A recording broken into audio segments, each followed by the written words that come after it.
The thoughts, opinions, and general overall shade thrown on High at 9 News are those of the individual speakers and not those of High at 9 News, its audience, or its advertisers. The statements made do not constitute medical, legal, or financial advice, and for advice tailored to your specific situation, please consult with a licensed professional.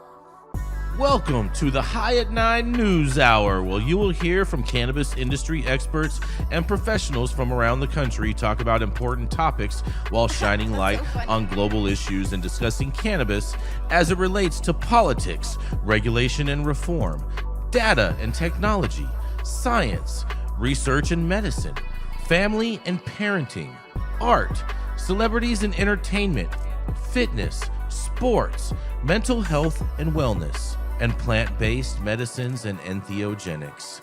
Together, we are building a stronger community, fighting the stigma and creating change. With your host, Jason Beck, joined by special industry expert correspondents from around the country, and daily antics brought to you by Cannabis. Coming to you live every Monday through Friday at 9 a.m. Pacific Time and high noon on the East Coast. And thank you all for getting high at 9 with us.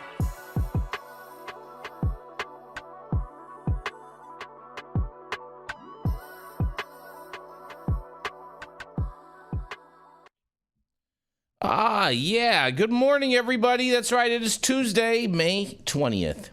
And today is National Quiche Lorraine Day today, you guys. Yum. Yum, right? Not mad at that. A little quiche Lorraine. Todd, you look like you guys cook quiche Lorraine over at your house. I don't even know what that is. Uh-huh. Mm-hmm, mm-hmm. It's also National SugarBee Apple Day. SugarBee apples. Mm-hmm, mm-hmm. You're my SugarBee apple, Jason. That's so cute. Thank you so much, Cole. Thank you so much. It's also National Streaming Day today, you guys. Shout out to all the streamers out there. Look at us. Yeah, and they're not talking about all the pissers either, Cole. Not today, at least. It's also National Rescue Dog Day. Awesome. Glad I rescued you, Jason. You're my dog, bro. You're my dog, Cole. It's also National Pick Strawberries Day. It's a great day to pick strawberries. It's nice. It's pretty sunny out. You know what I mean? Yeah. Not strawberry season in Florida here, so. It's not? No, it's not. Get out of here. December to April. Really? Yeah. Interesting. Oh boy. Oh, there's Jenny. It's National Pick Strawberries Day today. Amazing. Can we pick this show up and get on time? Well, I don't need any of your kind of lip to this morning. It's also National Be a Millionaire Day today. National what? Be a millionaire today. Yeah. Oh, I date one. Does that count? No, Jenny, that does not count. I'll get there. Hey, I'm not there yet, but yet is the key word in that sentence. If all of my clients from all the years would pay their bills at once, I'd probably hit it, Jason.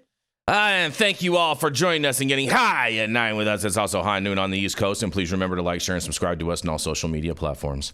You can look up above and down below to see exactly where we live on the internet. And we are live every Monday through Friday on YouTube, Rumble, Twitch, X, Instagram, Facebook, Kick, as well as on our very own website at www.highat9news.com. So welcome to everyone joining us from any one of those platforms, you guys.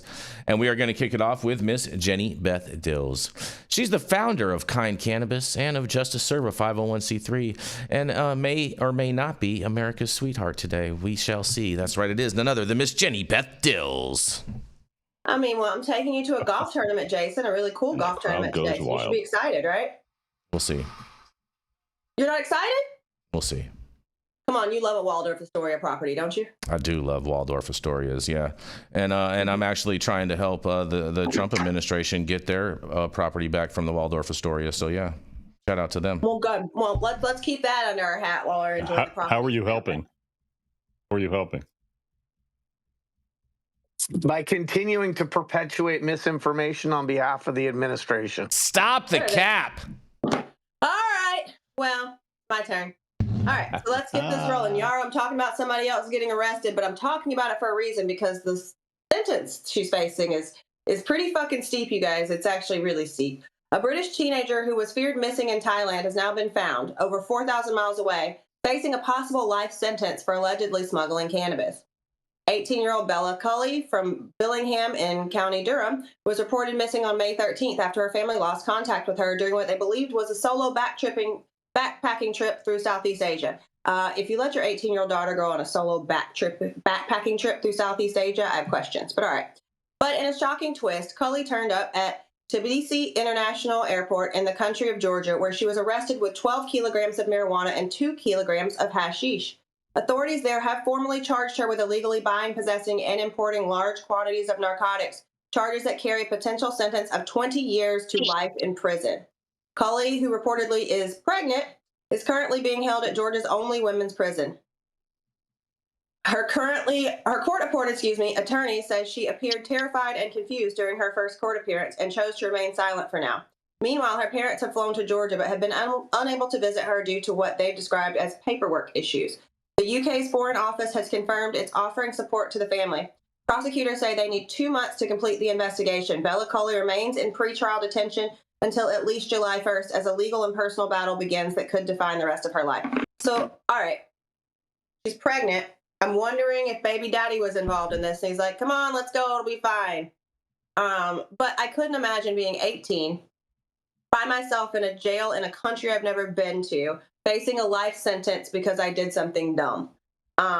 So I'll throw it back to you guys, but, you know, life sentences are still happening in some places in the world, so you need to be fucking careful, especially if you're 18 and pregnant, because, one, I was 23 and pregnant and terrified to give birth in the literal spa of hospitals in beautiful Littleton, Colorado. I couldn't imagine facing giving birth in a jail in a country that I'm not from, without my family, without everybody else. So I feel for this young lady. Smarter decisions should have been made, but 18-year-old girls, I can speak as a former one, don't always make the smartest decisions, especially if there's boys involved. So I'll throw it back to you guys, but this is a scary one. Jenny, this is crazy right here.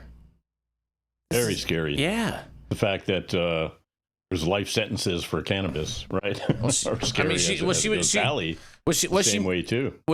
muling. You can't smoke any weed in Bali. She was muling, right, Jenny? Is that my understanding on this story? Yeah, she was smuggling flour and hash.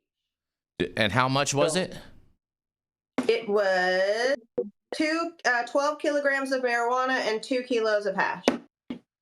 So 25 pounds of 25 pounds of hash, 25 pounds of weed. She's carrying a 50-pound backpack around, you guys. She got, you know what I'm saying?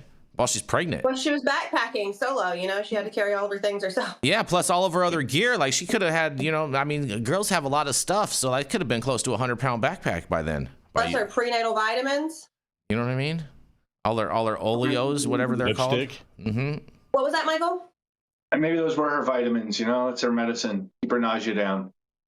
Yeah. Oh, that's a good one, Michael. That's a good one. Really nauseous.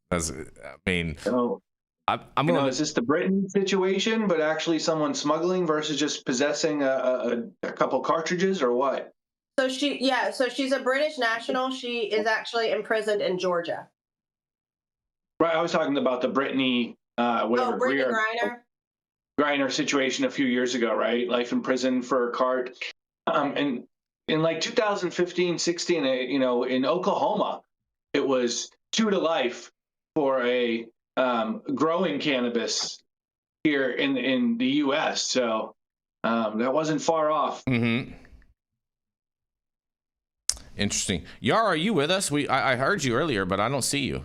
Yeah, I'm with you. Okay. And, you know, I appreciate, I did question why Jenny gave us another smash and grab headline about somebody getting tied up with the law. And I really appreciate this time how this one is clearly anchored to a policy conversation. Mm-hmm. And that policy conversation is, to me, a human rights issue about these sentences or potential sentences, life-altering, that just seems so disproportionate to a backpack of ganja. Mm-hmm. And the chances that somebody is the mastermind, if they're also the one who's got the bag strapped to their back is pretty low. Most likely she was a mule. She may have been threatened with violence or worse. The fact that she's young, I think, should always matter when the courts are looking at what type of consequence somebody should have for judgment that might not be perfect or far from perfect. My heart goes out to her family. Jail's terrible and not the ideal place to be growing your first baby. And this is a problem. And when they say that they need 2 months to investigate,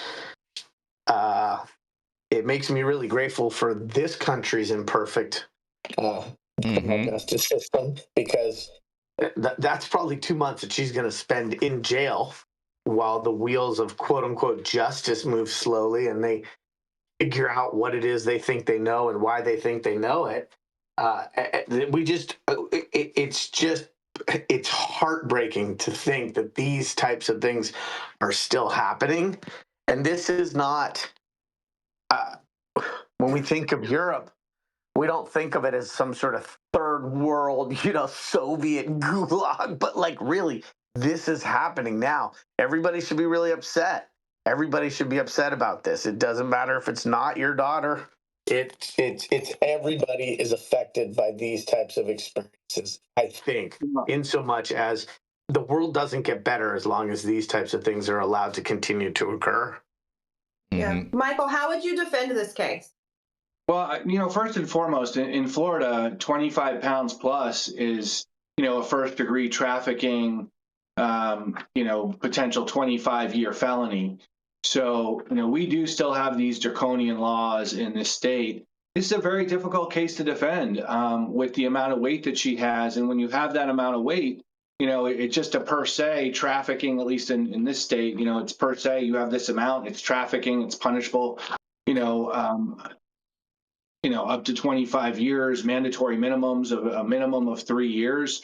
So she's in a very difficult position in another country with probably much harsher laws than here, with probably a lot less civil liberty rights as far as Fourth Amendment search issues and things of that nature. So, I mean, in those types of situations, unless you're going to get shot or killed or someone is, I think she either pleads out and does the time or flips and, risks having someone after her potentially for her life if she is a mule or something of that nature in some sort of larger organization.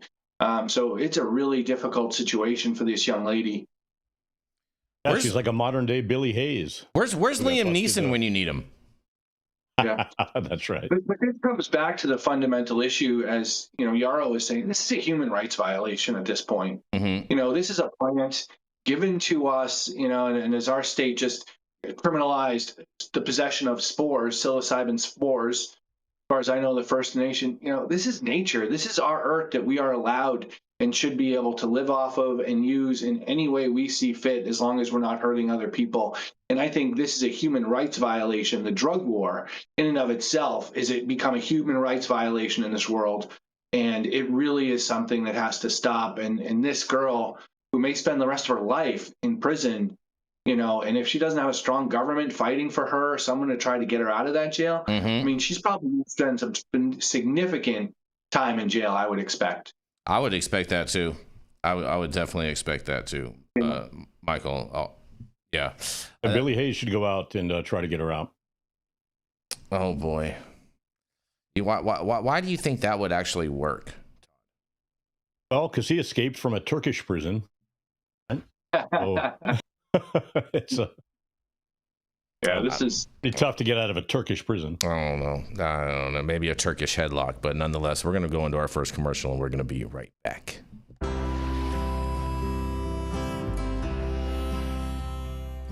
Oh man, your knees still bothering you, man? Yeah, my left one, But I'll tell you what, I've been using this new CBD cream, and it works like a miracle. CBDs? I done heard about them CBDs. I was out there on them Twitters the other day, and I heard they get you high as a kite. Well, not this stuff. This stuff is tested. Every batch, all the way through, pharmaceutical grade. and in a GMP certified facility, so you know you're not going to have to worry about flying high. GMP certified? I might have to try some of this out. Where I'm even find this? You go directly to aimhighhemp.com and they will ship it to your door right away. Test it. It's not a name, it's a promise. Camera off. Fair I'm enough. camera. Fair enough. Well, Jenny Beth. All right, well then. Oh, yeah? We're back. Yeah. Coming up next, the highest Republican host of the High at 9 News, the biggest pain in my behind, Jason Beck. That crowd goes wild. Yes. You already know they're going wild, Todd. You know what time it is.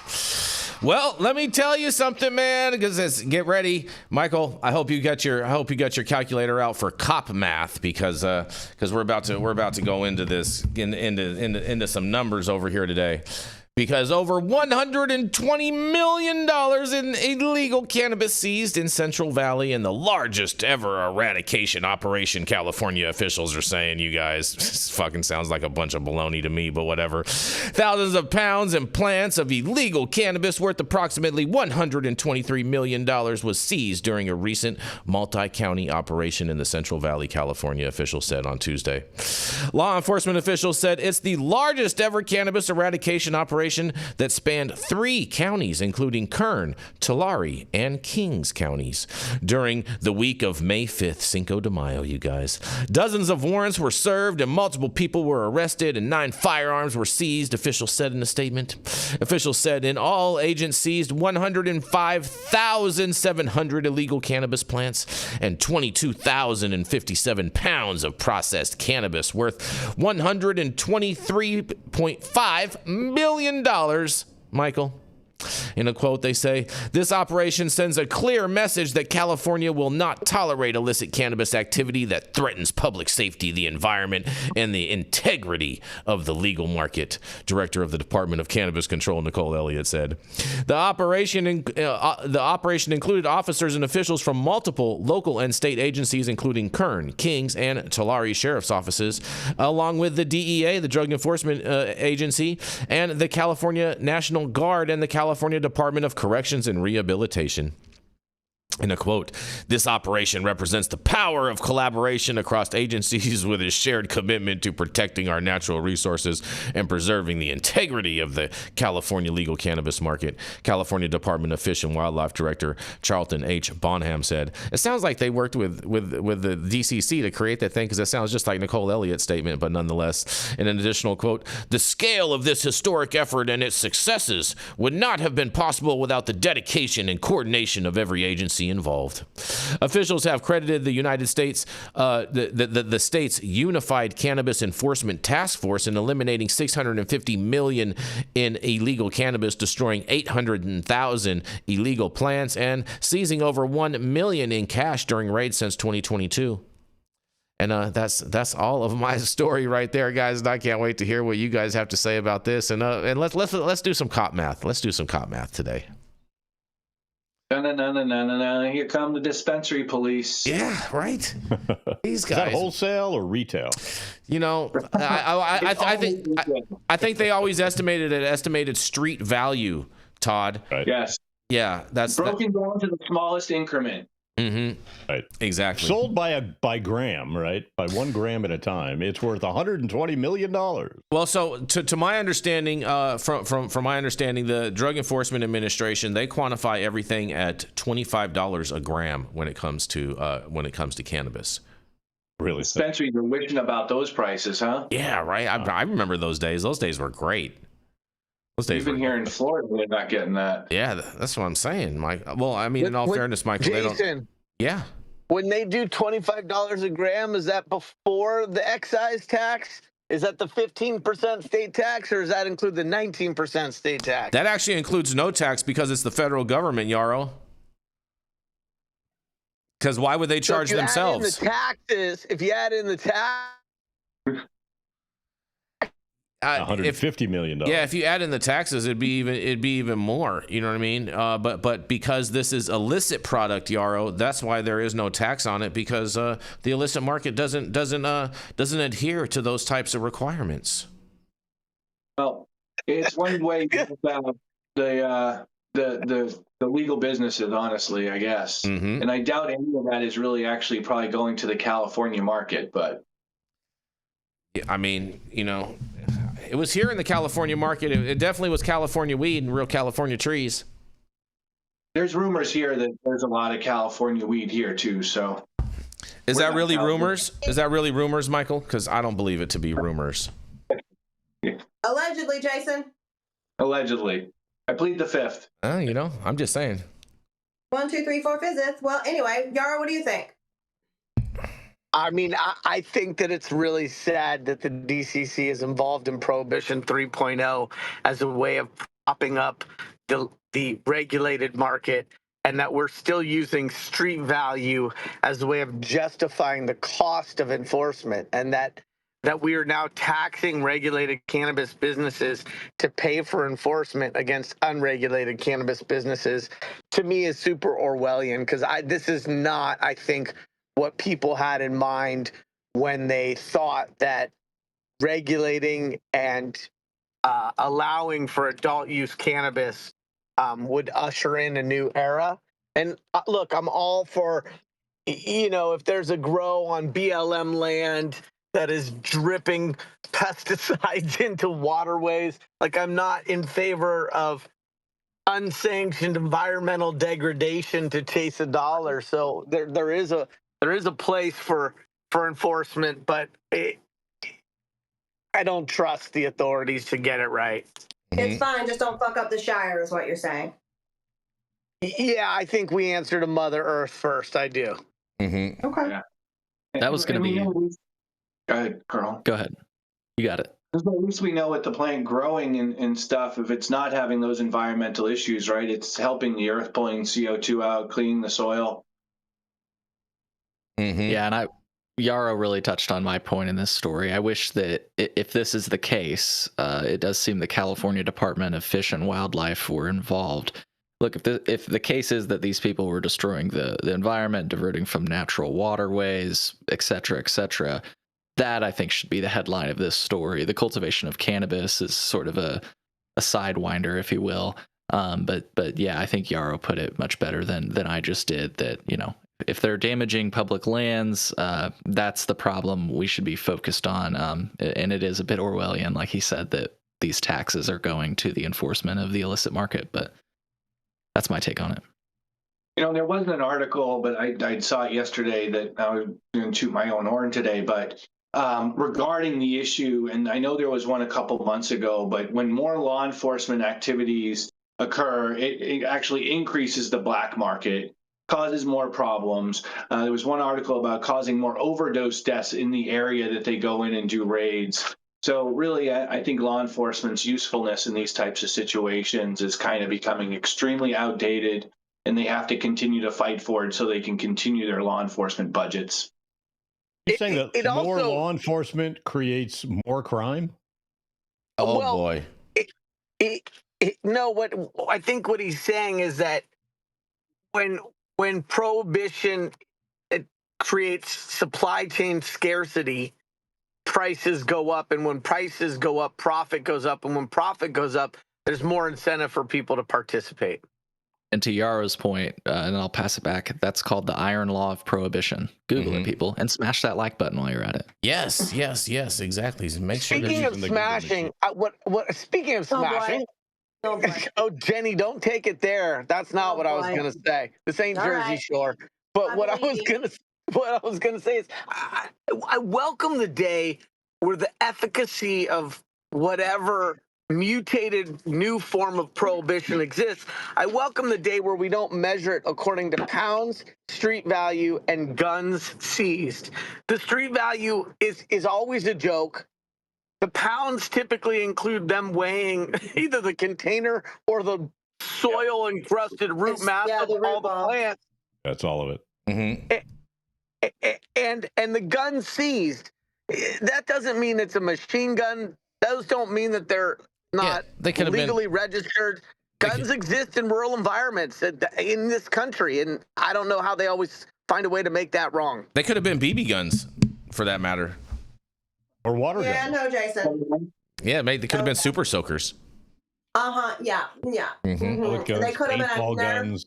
a Nerf blaster. All right. Yep. Who Could we be a got staple next, gun. buddy? Could be a staple gun. Oh, a staple gun. That's a good one. That's a good one. That's or nail gun. Yeah, nail gun. Yeah, I feel you. I mean, those are all technically guns. That's all. Jason, I'm going to nail you to the wall. Imagine you're on a farm in the Central Valley, and you have a rifle that your grandfather passed down to your parents, and that somehow becomes a statistic in the headline. It's just, to me, an overt attempt to try to criminalize something that isn't necessarily criminal. You know, you bring up a really good point, Yarrow. I know that happened to my sister when her house was raided by the Drug Enforcement Administration many years ago. That was one of the cases for one of the firearms that they seized from there, and I know it took them a number of years to ultimately get that back. But they also get their AK-47 back. Easy there, Todd. Easy there. I've had that happen with a client too. It was a gun that was like hanging on their wall. Yeah. And it didn't shoot. So, you know, they ended up being like, oh, oops. Yeah, it's more of an ornament than an actual pow. Family memory. Exactly.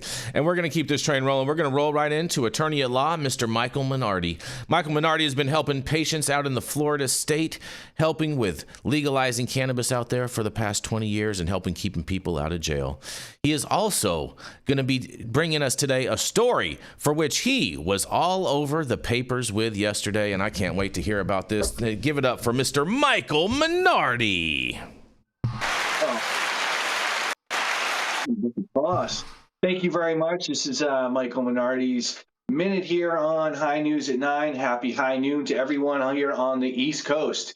So, when I know one of the first in the state of Florida, we had Tampa smoke shop owner turns himself in, denies allegations after a police raid. This is one of our favorite topics, THCA hemp. Surrounded by supporters, family members, and the community, smoke shop owner Danny Jones turned himself in on Tuesday, adamantly maintaining his innocence in connection with a police raid last month. You can see I have a lot of family and friends here, the community, employees, they're all standing behind me, Jones said. I haven't done anything wrong to be accused of something like this. It's ridiculous. His legal troubles began on April 15th, just a few days before April 20th, when the Tampa Police Department executed a search warrant at his business, Smokey Jones' shop, seizing what the owner claims was over $200,000 worth of hemp-based products. And we talk about this advertising a lot on this show. We believe that this warrant kind of came about because of a billboard he has for his smoke shop. It does have a cannabis leaf on it. And then he also had a video that kind of went viral by paid actors that he had with one of these like smoke blowing cannabis guns, you know, that blow smoke into the chamber and stuff. The police specifically mentioned in the warrant, right? And it was hemp flower, but how do they know? But they said in the warrant he's doing this, selling illegal cannabis. This is one of the first times I know of in the state where a hemp business has been raided by the police rather than inspected by the Florida Department of Agriculture. According to Florida law, hemp-derived products must contain less than 0.3% Delta-9 THC. We insist, and all the COAs that we have showed a Delta-9 concentration of less than 0.3%. He had all the paperwork, and the Tampa Police Department ignored it. All of these products were legal. An affidavit provided by the police department tells a different story. The document outlines an undercover operation in which an officer and a confidential source allegedly purchased illegal cannabis products from the shop on 2 separate occasions. According to police, lab tests revealed some products contained 0.4% or higher concentration. During the raid, police say they confiscated 31.1 pounds of cannabis flower, so he is being charged with importation of a controlled substance, 1,285 grams of illegal psychedelic mushrooms, which are road trip mushrooms which are sold legally and don't have any psilocybin or psychedelics in them, various THC edibles, vape cartridges, and pre-rolled marijuana cigarettes, hemp THCA cigarettes, and nearly $6,000 in cash. We are, despite the charges, we are going to continue to fight this case. Everything that he purchased was through licensed brokers, and we're going to be filing a civil lawsuit against them to request the rest of the products back, and trying to get the case dismissed based on immunity charges, which I believe should protect hemp farmers and hemp distributors under the federal and state law here in the state of Florida. It's a very exciting issue. It's a crazy issue. Again, I've had a bunch of companies here in the state have stop sales issued against them when FDAX goes in for THCA flower. That issue is currently being challenged here in the state of Florida regarding whether or not it is or is not legal. We have a total THC law here in the state, but that is being challenged in the legal courts right now because of the conflict between the definition of hemp on the federal level and the change to a total THC definition here in the state of Florida, which would include the THCA times 0.877 plus Delta 9 to get a total THCA level. So we'll be fighting this. We'll be pushing back and fighting for all the hemp shops here in the state of Florida, so that they don't get raided and they get a stop sale or a fine from the Commissioner of Agriculture, as opposed to, arrested, cuffed, and their name dragged through the mud.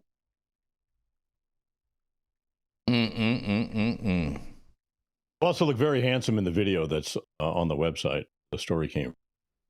Congratulations. Thank you very much. Not bald on bald man compliments. That's cute. You guys support each other, right? Absolutely. Hey, that's right. All right, to the story, Jason. I think this is fantastic. Congratulations, Michael, on fighting this, because we need more people to fight these types of cases, in relation to, and just cause more chaos in the judicial system, I'd say, because the reality of it is I totally agree with your guys' assessment of this case, and there's always often a gross overreach of government interference in regards with trying to impede the will of the people and the commerce within these states. So I'm with you all the way on this, Michael. Isn't part of the problem is the lack of legislation for hemp?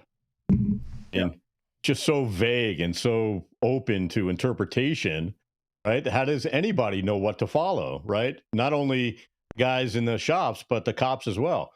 But it is completely total overreach of these cops. There's so much bad shit happening. Got to go after a hemp shop owner? Really? Mm-hmm. Yeah. Well, I think it's potentially, as well as we've seen across the country, right, the companies that are pushing for these THCA laws and these modifications on the hemp laws, are those same dispensary police that potentially are pushing law enforcement to go after those illegal grows anywhere in the country, right? Yep, exactly. I think it'll be interesting. Go ahead, Jason. Sorry. Oh, no, please go ahead.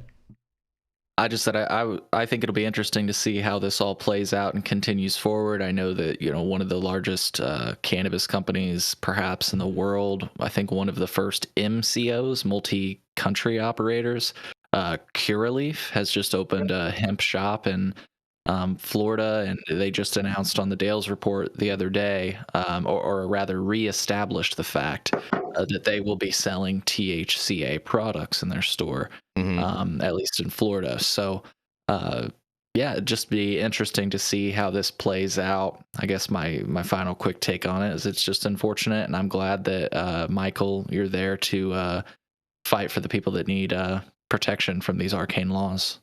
Go for it, Michael. You're splitting open right now.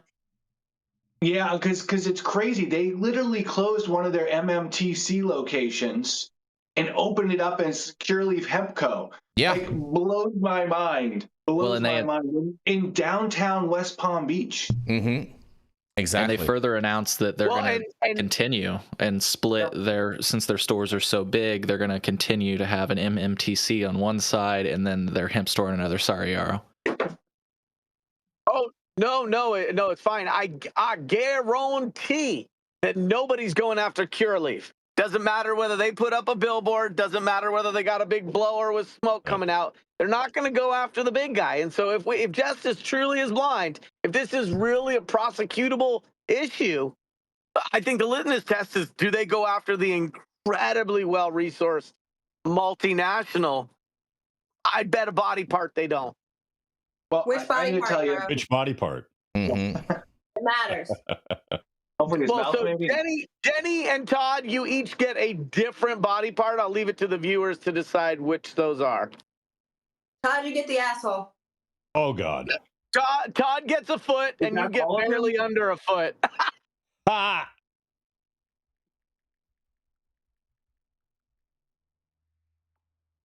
Anyway, all right, cool. So Florida is continuing to do asinine things. I mean, Okay. Florida's Florida. You know, shout out to Florida man out there, and thank you, Michael, for all your work on this case. This is a big deal.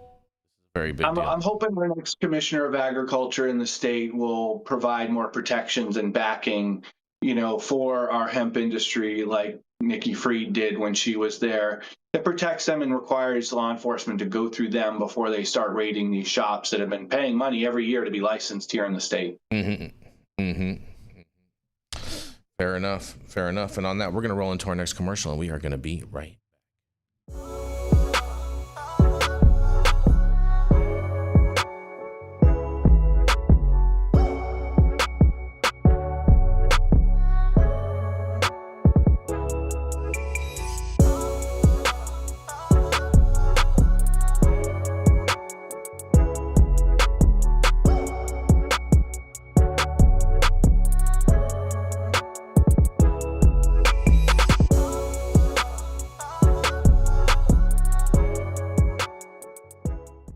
CBDs on it and hope it goes away, Yarrow. Oh boy, and we are back, you guys. Stop whatever you're doing. Make sure that you smash that like button. I know we'll appreciate it. You'll appreciate it, and YouTube will appreciate it. Also, make sure you subscribe to the channel if you haven't subscribed already. And all of the articles that we cover on today's show, you can read directly on our website at www.highat9news.com. And make sure you go into the description of the video and check out all of our sponsors. And also, make sure you order your case with the link below for a case of Liberal Tears shipped straight to your door. 150 milligrams of caffeine, 0 sugar, and no liberals were harmed in the making of this product, Todd.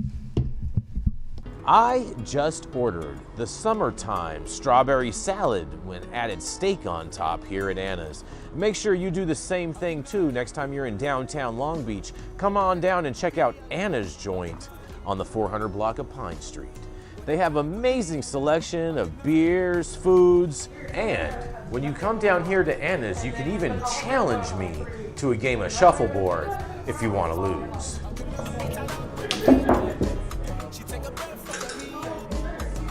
you get that? So, next time you're in downtown Long Beach on Pine Avenue, make sure you stop by Anna's Joint on the 400 block. Not only do they have Anna's Joint, this restaurant and bar, but they also have the amazing deli next door, and then next door to that they have a very exotic flower shop. You may want to stop by and say hi.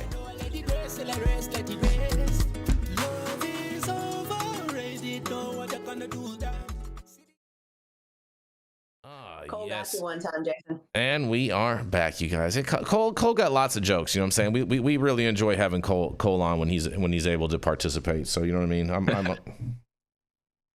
right. So coming up next. Oh boy, it's time to take him off the shelf, huh? Or should we wait? Yeah. Well, no, it's Todd. It's Todd's turn. You gotta introduce Todd. Oh yeah, the golden voice with the shiny head, the founder of DigiPath Labs and the Smuggleverse. Coming out of Las Vegas, Nevada, with the hottest wife on High at 9 News. I'm sorry, I haven't seen yours, Michael, so I'm just talking up my ass. Todd Denkin. Well, I'm sure my wife will appreciate that intro. That's for She's hot, sure. Todd. She's totally hot, of course. Why do you think I'm with her? No, exactly. Duh, right? I just met her 41 years ago. Anyway, happy Tuesday. Well, yeah, I know, right? Happy Tuesday, everybody, and thank you, lovely Jenny Beth, for that lovely shit.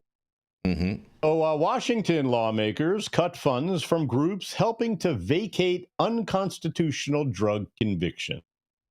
That's right. There's been an unexpected slash to a small corner of Washington state budget. A civil legal aid organization scrambling to plan for a future without financial support. With the House and the Senate biannual budgets put forth by state lawmakers this year, Included around $5 million to support the legal aid organizations that are critical in helping to vacate unconstitutional drug convictions across the state. After the two budgets were reconciled in the final days of the legislative session, the funding has literally disappeared. State lawmakers put forth a balanced $77.8 billion budget on April 27th after months of debate amid an anticipated $16 billion budget shortfall. The final budget is now awaiting Governor Bob Ferguson's approval.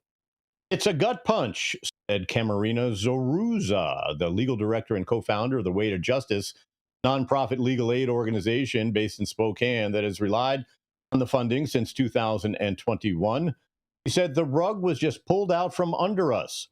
Since 2022, 3 Washington legal aid and advocacy organizations, Full Survival, Living with Conviction, and the Way to Justice, relied on state funding from the Office of Civil Legal Aid to help people vacate convictions on their criminal records that became constitutionally void after a 2021 Washington Supreme Court ruling known as State versus Blake.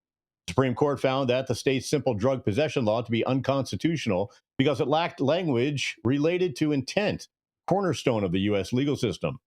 The historic decision not only made Washington's law void, but also made hundreds of thousands of past misdemeanor and felony convictions dating as far back as 1971 eligible to be wiped from a person's criminal record.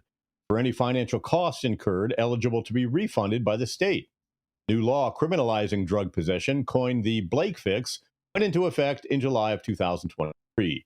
The process to vacate the cases is not automatic and has to occur in the court where the conviction was made. While some courts have been proactive in identifying and vacating eligible cases, others have left it up to the impacted individuals to navigate the convoluted system and initiate the process independently. That's where legal aid and re-entry organizations have worked to fill the gaps. These are unconstitutional convictions, and the state has an obligation to make people whole unconstitutional convictions. And Corey Gilmet, the co-executive director at Civil Survival. He added, cutting the funding for the organizations that are doing the work is unacceptable. Cuts caught the Office of Legal Aid off guard, and they received a very big surprise by this. First, we heard of it when the budget came out, said Philip Knabb, the office's Reentry Eviction Defense Program Director. There was no warning, no opportunity to advocate for the work that the contractors are doing. The $5 million that was cut from the Office of Civil Legal Aid's budget is minuscule compared to the state's overall budget. The impact of those cuts will be monumental to the legal aid organizations that run on shoestring budgets, according to Gilmet. They'll be reduced by under $1.1 million of annual funding, he added. For an organization with a $2.7 million budget, that's close to a 40% deduction from our funding, and it just got wiped out. It will be challenging to provide effective representation for the current clients, giving the cuts, Gilmet said. I don't have the money to pay our staff after July 1st. That's what we're scrambling to do. Cuts to state versus Blake funding come as there's still a long way to go to vacate the eligible cases throughout the state. As of January 2025, the Washington State Patrol reported that about 18%, or 114,567, the estimated 600,000 eligible cases identified by the Administrative Office of Courts have been vacated statewide. The vacate process has been complicated, time-consuming, and varies widely from court to court. Gilmet said that in March, his organization began representing nearly 150 new Blake-related cases. Still barely scratches the surface. Last time his organization opened its public-facing intake form on its website, it received 2 years' worth of cases in only 2 months. The team specifically focuses on helping clients obtain reimbursements for costs related to their illegal conviction, including attorney's fees, drug treatment costs, and other court fees. He said that while the state is working to administratively vacate cases en masse through a recently established process by the Administrative Office of the Courts, that process doesn't address people's refunds. There's another state process for that called the Blake Refund Bureau. For jurisdictions that aren't taking a proactive approach to first vacate their cases, which is the first step in the process, legal aid organizations are necessary to help fill in the gaps. Gilmet said, I understand the difficult budget year, but this problem is not going away. It has to, one way or another, vacate these convictions. He also added, so we can't just kick the can down the road. This is expertise that will vanish, and it will make it harder. It will cost more in the long run to be able to do this work. Ultimately, he fears that undocumented people who have unconstitutional convictions on their criminal record will be impacted the most, since the conviction could be grounds for deportation. He said, I think it's tragic. I think as a state, I don't think you can say that you're really protecting immigrant communities if you are knowingly cutting these resources. Katrin Johnson, the deputy director of the operations at the Washington Office of Public Defense, at her office, which helps lead state versus Blake efforts statewide and receives funding from lawmakers to do so, didn't budget for having to support the three organizations previously funded by the Office of Civil Legal Aid. But she said their role is critical. We're going to have to regroup and see what we can do, but we certainly aren't going to have the flexibility to fund them at the same level, Johnson said, and we don't even know if we can fund them. Does hope that the organizations can find funding given the unique role they play. They're closer to the communities than we are, she said, and we're a state agency. Losing them in the Blake efforts is going to be a huge setback, she added. When David Anderson got 3 of his 4 cases vacated under State versus Blake in 2024, he said he finally felt free since getting out of prison in 2001. He had been diligently paying $20 every month towards his court fines and fees. We leave incarceration, and then you have these financial straps on you, said the 72-year-old Anderson. And it's these financial straps that keep people coming in and out of the system. 2024, his court bill stopped coming. Panicked, thinking he would be arrested for non-payment. When he went to talk to the county court in Spokane, he learned he was eligible to get his cases removed under State versus Blake and potentially get his money refunded. He was told that the court was inundated with cases, that it might take a while before his case could be looked at. So he was referred to the nonprofit The Way to Justice. Legal aid organization helped him complete the necessary paperwork to get 3 of his 4 eligible cases vacated and removed from his criminal record. And 3 months later, he received a refund check from the state of Washington in the mail, and the rest of his debt was swiftly eliminated. Now keeps a framed copy of the vacate order and a check hanging in his living room, surrounded by his artwork and photographs of his 7 children and 14 grandchildren. As a thank you for their work, he donated $100 to the Way of Justice. Any chance he gets, he tells his friends and neighbors about State versus Blake, even passing out flyers in the neighborhood, people who might be eligible for relief. Anderson said, I thought I'd have this chain around my neck for the rest of my life. If that clerk hadn't passed me a pamphlet, I would have never known anything about the Blake program. Zoruza, with the Way to Justice, said she's determined to keep doing Blake work despite the funding cuts. She co-founded the organization in 2020 and was initially fiscally sponsored by the Martin Luther King Center in Spokane. She said, we had free office space in their old daycare center. It was originally a firehouse on South Hill, but eventually we got our own 501c3. So convicted felons in the cannabis space are in trouble in Washington. Todd Denkin with High at 9 News, and of course, no funding to get cannabis prisoners out of jail yet again. We all know that in order to get pardoned, you have to break into the Capitol and kill some cops.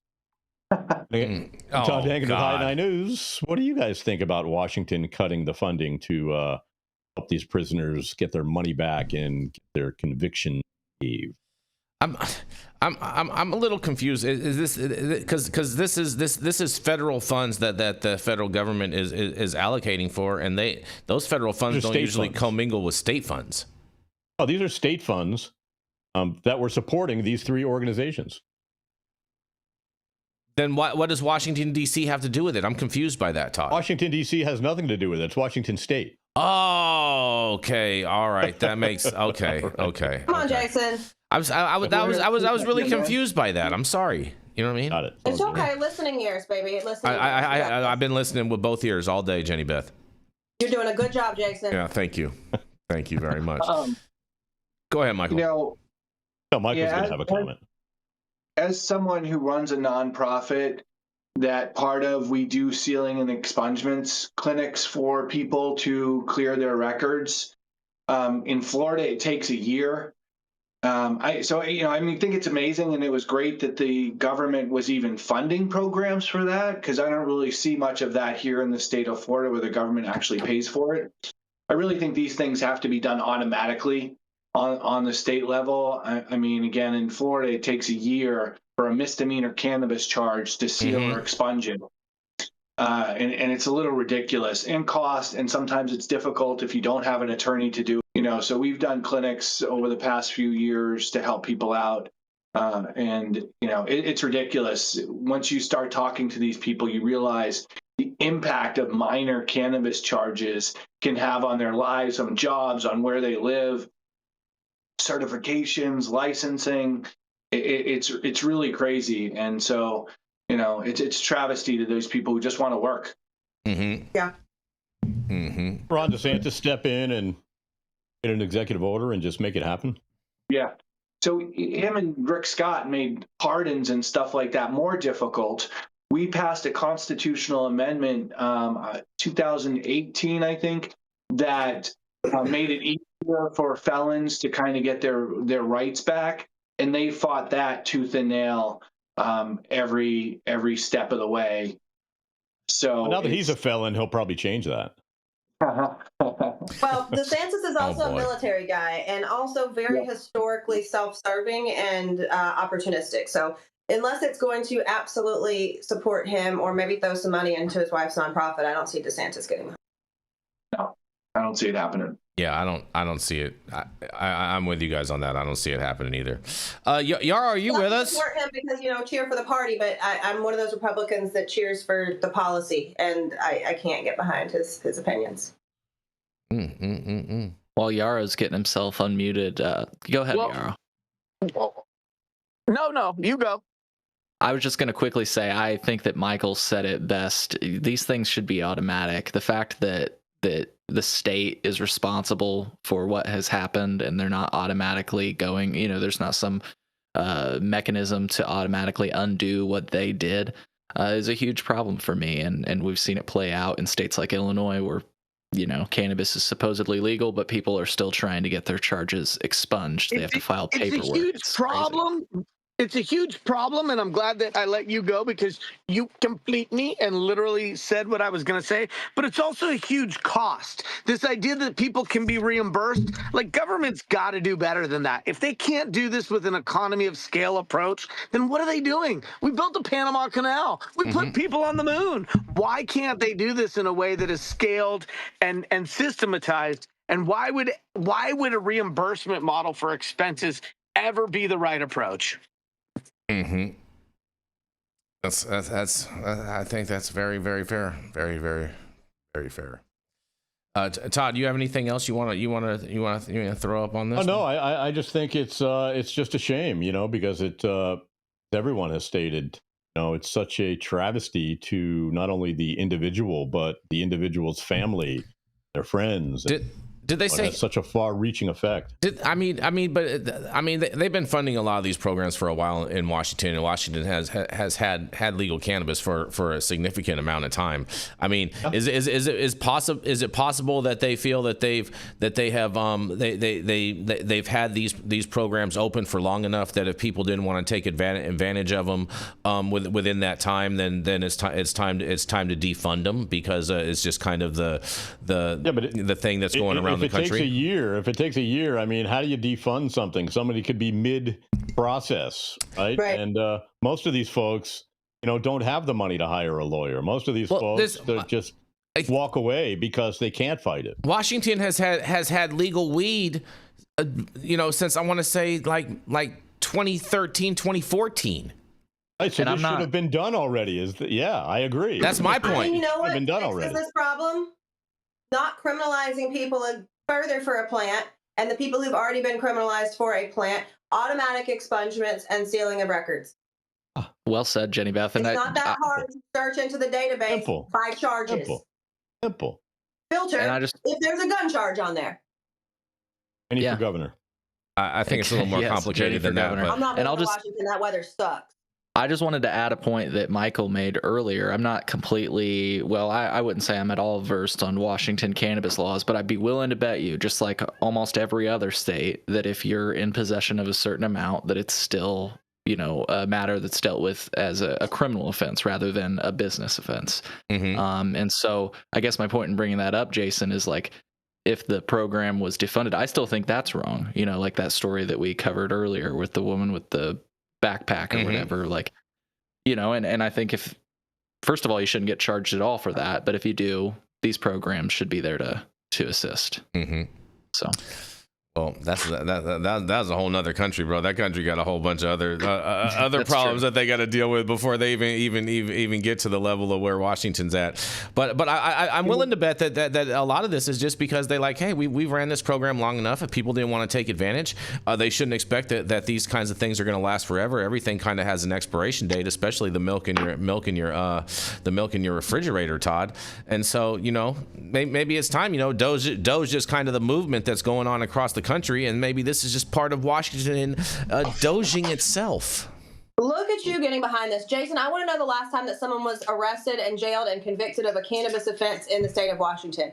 And then let's look at that last date of offense. I'm open to that. And let's move forward from there. I'm totally open to that. Number 999 in the list, and it cuts off right before you get your expungement date. I'm totally open to that.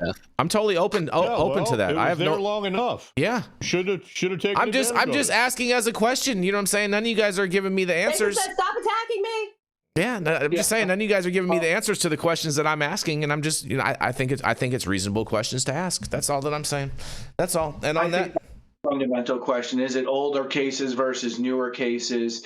And really, you know, this just shows the complete inadequacy in our legal system with regards to people with finances as a whole, right? If it's something as simple as this, you know, and public defenders and people of that nature do their job, but they usually are overloaded and can't really put the time and attention to, you know, cases that private attorneys usually can.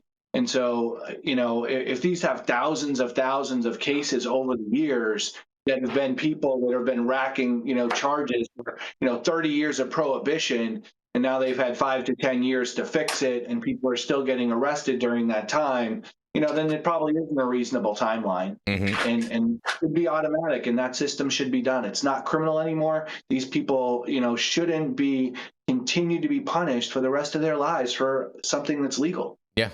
I totally agree with you on that all the way, all day, Michael. And on that, we're going to roll into our final commercial, and we're going to be right back.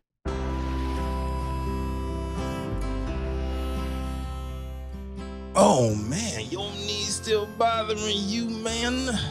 Yeah, my left one, you know? But I'll tell you what, I've been using this new CBD cream, and it works like a miracle. CBDs? I done heard about them CBDs. I was out there on them Twitters the other day, and I heard they get you high as a kite. Well, not this stuff.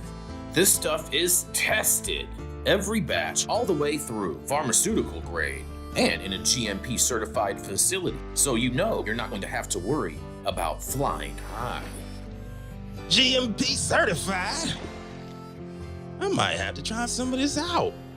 Where I'm even find this? You go directly to aimhighhemp.com and they will ship it to your door right away. Test it. It's not a name, it's a promise. Address to the thing. Can you send it to me? To what thing? Oh, and we are back, and we are going to roll right in to Mr. Cole Preston. He's the founder of Chillinois. He's a streamer on National Streaming Day, and you can catch his streams from his website, from his YouTube channel, as well as his Instagram page. He's kind of the voice of reason out in the great state of Illinois, where they are always making all kinds of noise. It is none other than Mr. Cole Preston. Hello, everybody. Hello. Hello, Never Cole. know if the crowd is cheering still. No, they're yet cheering. or not. You're I'm good. not sure. You're good to go. You're good to go. Okay, cool. I still hear a few claps out there. I'm just joking. Hey, folks, it's Cole from ColeMemo.com. No, my website is not named that because my name is Cole. It's actually after one of Jason's favorite policy memorandums from one of his favorite presidents. Google it. Google the Cole Memo. Anyway, Didn't do anything, Cole. Stop taking credit for all that ridiculousness. Today, I've got a quick story for you, which I think is a little bit out of character for me at High at 9. Usually I'm a little bit long-winded, but this one's quick. So, in 2023, Illinois joined a growing number of states that decoupled from Section 280E of the federal tax code. So just a brief tangent here, as far as states that have done that, you have Arkansas, California, Colorado, Hawaii, Louisiana, Maryland, Massachusetts, Maine, Michigan, Minnesota, Mississippi, and others. I'm not going to go through the whole list. The point is that Illinois joined that growing number of states and allowed licensed cannabis businesses to deduct ordinary business expenses on their state taxes. Key there, state taxes. Federal 280E still applies. Maybe that went without saying, but the change was actually enacted as part of House Bill 3817, which included a few other cannabis-related provisions. Now, according to the Cannabis Business Association of Illinois, which is one of the largest business associations representing cannabis businesses in Illinois, according to them, lawmakers are considering reversing that relief to help balance the state budget. In case you didn't know, Illinois is having ongoing conversations about our state budget, and according to CBAI, 280E is on the chopping block. So they say in a quote, "In 2023, the Illinois General Assembly passed legislation to give cannabis businesses relief from 280E, a federal tax rule that prevents them from deducting ordinary business expenses. Now, lawmakers are considering eliminating this crucial support to help balance the state budget," end quote. And in a social media post, the Cannabis Business Association of Illinois urged individuals to contact their lawmakers now in order to preserve what they see as a lifeline at a state level. In the past, CBAI has stated in fact sheets that, quote, "not allowing these deductions will have a severe financial impact on new cannabis businesses and will negatively impact the ability to achieve profitability in the first and second years of operations. The inability to deduct these expenses can make the effective tax rate on dispensaries more than 70%, end quote. Now, I'm about to pass it back to the audience. I just also wanted to mention that as part of that House Bill 3817, money was actually directed, $40 million, from the Compassionate Use of Medical Cannabis Fund over to the Cannabis Business Development Fund. And the reason I think that's notable to mention is because that $40 million came from sick patients signing up for the medical cannabis program and then was transferred to the Cannabis Business Development Fund. And in the past, Illinois Representative Bob Morgan, who actually used to oversee the medical cannabis program, had put forth a proposal saying, the state wasn't supposed to make money from the medical cannabis program. It was only supposed to cover costs for staff, equipment, and IT, but more money is coming in than needed. A lot more. He also said it's your money and estimated that refunds could amount to at least $250 per patient. Might call it a cannabis stimulus. There was also a line in that legislation that extended the deadline for conditional adult use dispensing organizations to secure a location. But again, the main point that I wanted to drill home today is that the Cannabis Business Association of Illinois is raising concerns that Section 280E could be coming back to Illinois at a state level as in an effort to help balance the state's budget. I'm curious what our correspondents on the High at 9 news panel think of this story. Another state rolling off the backs of their cannabis consumers. Don't they just each increase the tax like California and these other states are doing, as opposed to pulling out 280E? Ridiculous.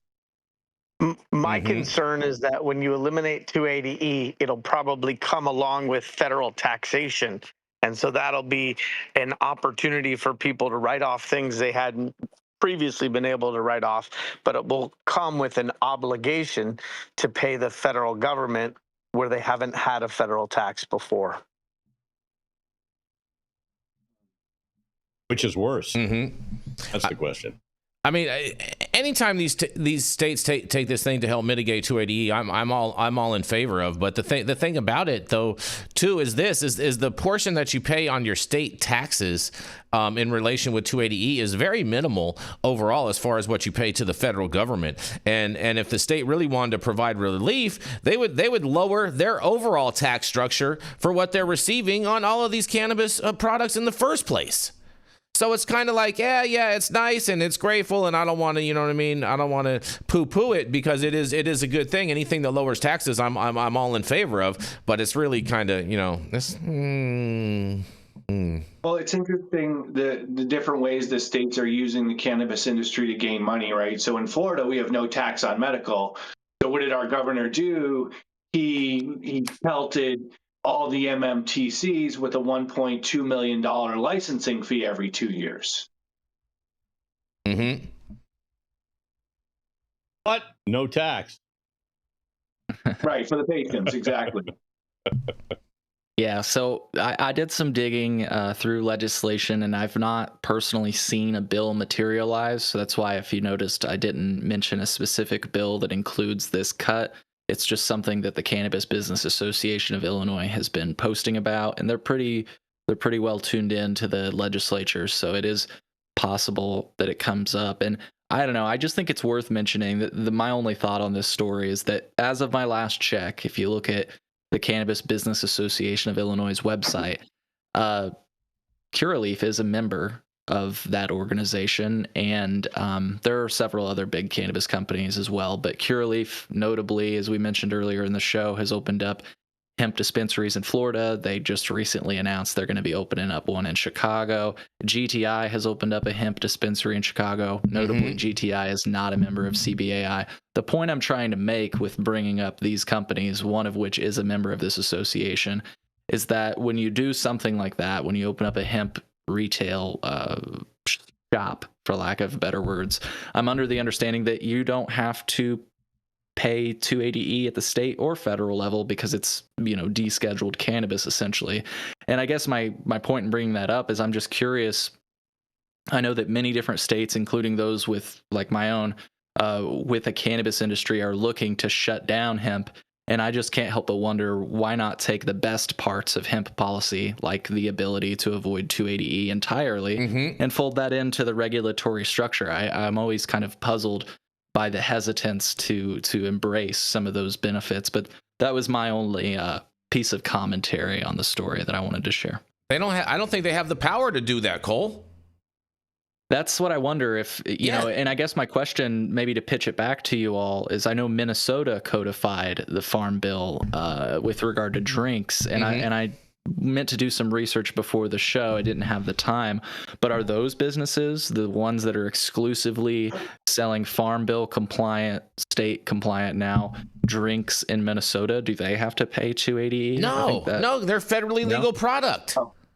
280E only applies to Schedule 1 controlled substances, which THCA is not a part of, nor is hemp-derived products. Yeah, I think it's very interesting, this whole transition going on, because maybe it was a year ago, 2 years ago, was it the feds came out and said, hey, listen, you cannabis companies can't be in the hemp space as well, and tried to prevent them from doing that. You know, the 280E issue absolutely should not apply to hemp companies. I know there's some accountants up there that say that, oh, I think it does because it's cannabis. And it's like, it's not, it's hemp. And, you know, they should be treated differently. And I think it's fundamentally illogical for states that have legal adult use or medical cannabis programs to turn around and be like, oh, well, 280E applies here, even though it's legal here to sell and to use, and it's not necessarily a Schedule I substance and treated the same as it is in the federal level, for them to, you know, use that 280E and the federal Schedule I, you know, placement on a state issue that is legal. You know, it's just another way to get tax dollars and stupidity on all levels, honestly. Yeah, well, that's part of the reason why we need parity between hemp and cannabis, right? Because on one instance, it's not fucking fair to operators who are being taxed heavily, who are having to pay all these egregious licensing fees, who are having to hit these barriers of entry that you're not in the hemp derived space, right? But also, I just, on a federal level, 280 pisses me off. I don't firmly don't believe, right, that I should be having to pay the federal government a single fucking dollar if they're not recognizing my business as illegal fucking. Mm-hmm. And I'm with that. I had a quick question for Jenny Beth. I totally understand your point when you say that it's not fair, especially when you compare like the regulations. But as more and more of these companies, like I say, Curaleaf, GTI, and brands like Wana, Wild, Cookies, insert other brand names here, do it, I start to question the idea of it not being fair when, like, in a state in Illinois, you could argue, and I know it's different than California where you are, but you can't, like, you couldn't start a cannabis business tomorrow if you wanted to, which seems unfair. But the same thing can't be said about hemp, where you can just get a license, start up business. And I guess my question is, like, that seems more fair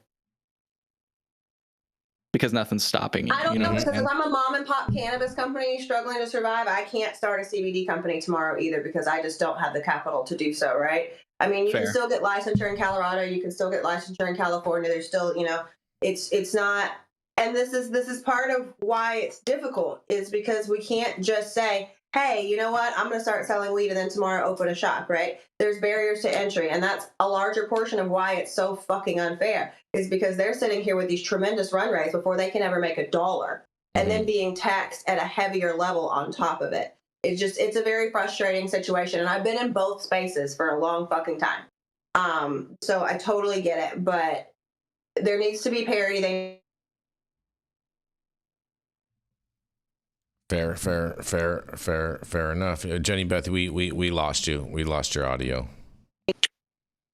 I think they should be treated the same, cannabis. It's just silly that there's two different sets of laws. There's a cannabis law, and then there's no laws for hemp. Right? Yeah, they should just be treated like all hemp. All cannabis should be treated like hemp, and just leave it, open it, get rid of all these crazy ass licensing charges and everything, and just, you know what I'm saying, open up the damn market. And to that point, we're talking about cannabis, but then you've got marijuana, and I'm saying air quotes, and then you've got hemp in air quotes. Hemp, technically speaking, has one set of rules. Could they be better? Absolutely. But marijuana, on the other hand, has like 45 different sets of rules across all the different states. I don't know, just a thought, because I agree with the concept of what you both just put out there. One plant, one set of rules. And I'm thinking, well, what better place to start than with the one set of rules at the federal level? Yeah. Look, if anyone's making any kind of intoxicant from any of these, right, it should be treated like cannabis. Yep.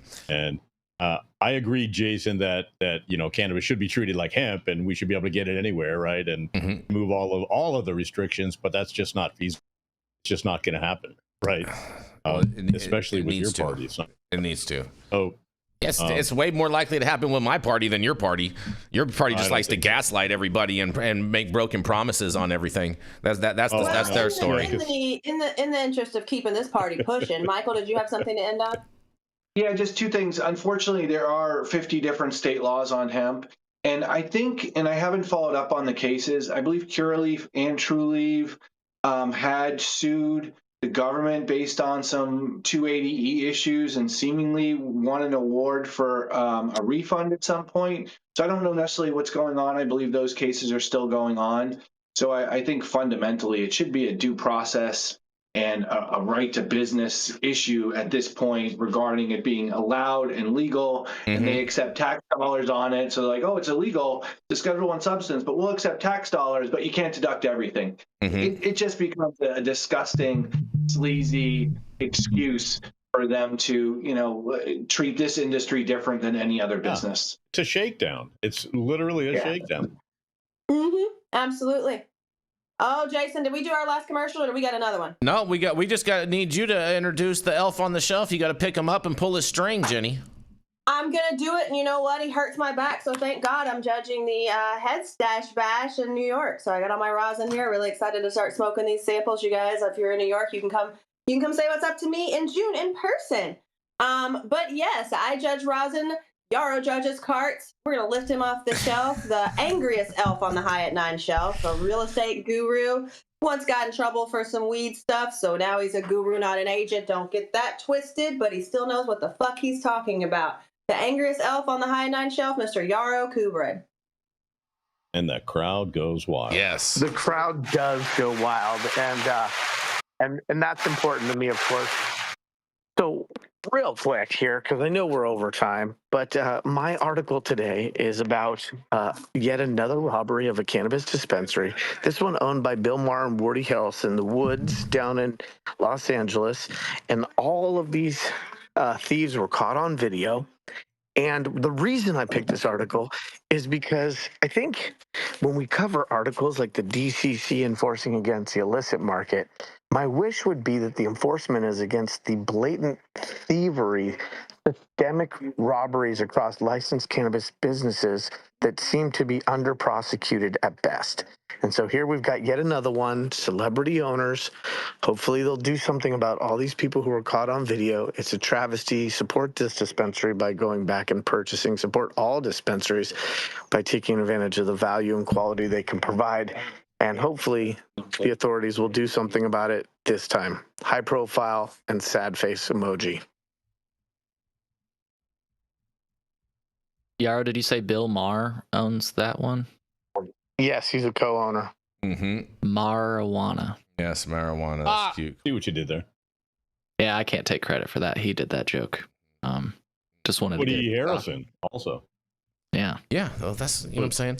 You know, it's a tragedy when any of these dispensaries are robbed, because a lot of them do so much good for the community, and a lot of people have put so much infrastructure in place as far as making them really comforting type of environments and experiential purchasing areas for people. So it really bothers me when people mess up people's property in that way, because people are really trying to create these really nice, warm, inviting environments for people to come in and procure cannabis, and really working to destigmatize the plant in a lot of ways by kind of elevating the plateau in regards to this. And so I just think this is a tragedy. And also too, the Woods is a sponsor of ours, and so we want to give much love to them. They are part of the Emerald Village over in West Hollywood, and definitely encourage people to go and check them out and help support them with this.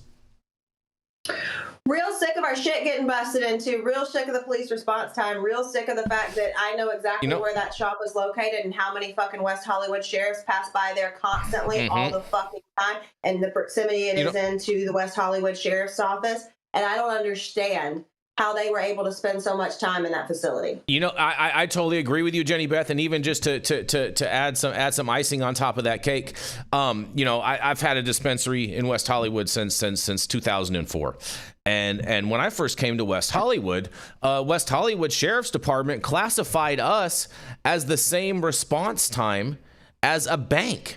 And so if one of our panic alarms went off or something like that, we got that type of response to where that building was surrounded within 3 minutes flat, and there was no way someone was getting out. And so I don't know what has changed in West Hollywood to stop that, but this thing in West Hollywood went on way too long. West Hollywood has way too many resources to be allowing for this to go on. And back then they said, hey, you know what? We don't want West Hollywood to become a den for criminals to know that they can come in and they can steal cannabis. And so we want to have really strong response times in relation to. And I'm not sure who's directing the sheriff's department in these matters, but they need to reinstitute that former policy, because this is totally ridiculous. Well, you know what else is on that same street, Jason? My fucking nail salon. The nail salon that I went to for the entire time that I lived there, right? They have that response time. They have that preferential response time, because there was a crazy crackhead person outside that was trying to come in, and I was like, don't you guys get scared? And she's like, no. They're here within 60 seconds or less whenever we call them. Yeah. And that's what I'm saying. I think that to me is the problem, is that cannabis just wants parity, right? We want to be treated like any other industry.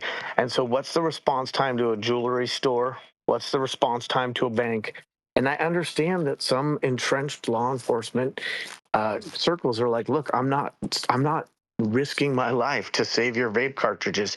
But then you don't get to risk your life to save somebody's Rolexes in a display. You don't get to risk your life to save other high value, computer store. And so if we have a society where our men and women in blue are tasked with preserving property ownership, then until we have parity in terms of how these are responded to and enforced against, this industry isn't being treated fairly. And to have that occur against the backdrop of the DCC enforcing the 123 million in the Central Valley, what we need first is to have these property theft crimes at regulated businesses, which are frankly sitting ducks, be enforced against. And we've covered this for years on this show, in this state and other states. And until they can get...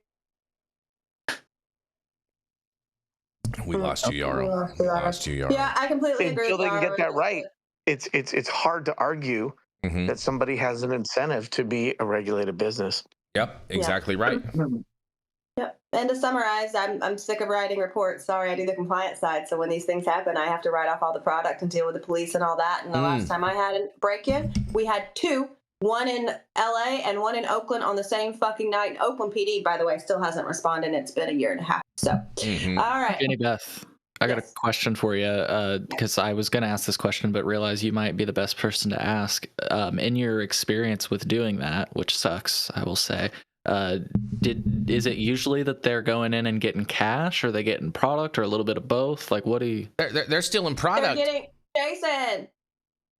Go ahead. Come on.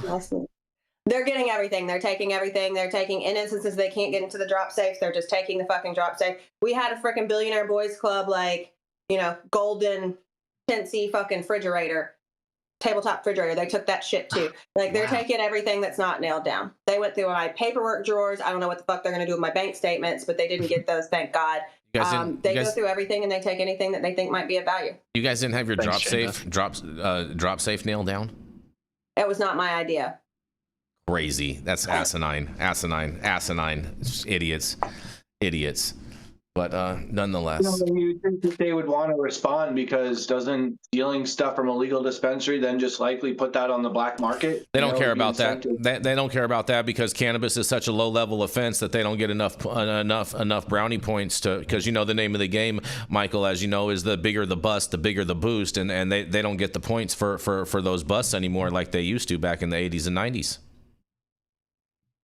It just becomes their cycle, right, of complaining about the black market and doing things to help create it. It's like, stop your stupidity. Yep. Exactly. They're just going to focus on the asset forfeiture component of it, and you know what I'm saying, and jack people when they can jack them, because they keep 100% of what they keep.